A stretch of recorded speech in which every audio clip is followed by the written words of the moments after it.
You are looking at Julian's pronunciation guide, where we look at how to pronounce better some of the most mispronounced words in the world, like this other curious word. But how do you say what you're looking for today?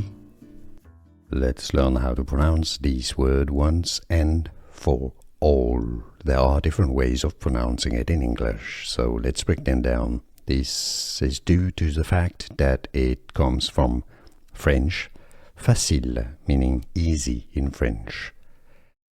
The British English pronunciation in the UK, they usually say it as facile. Facile, stress on the first syllable. In American English, however, the pronunciation resembles more the French pronunciation. In the US, it is usually pronounced as facile, American English, or facile, British English. And now you know. Here are more videos on how to pronounce more confusing words and names too many mispronounced. Like this video if you found it useful. I appreciate your support. I'll see you soon and thanks for watching.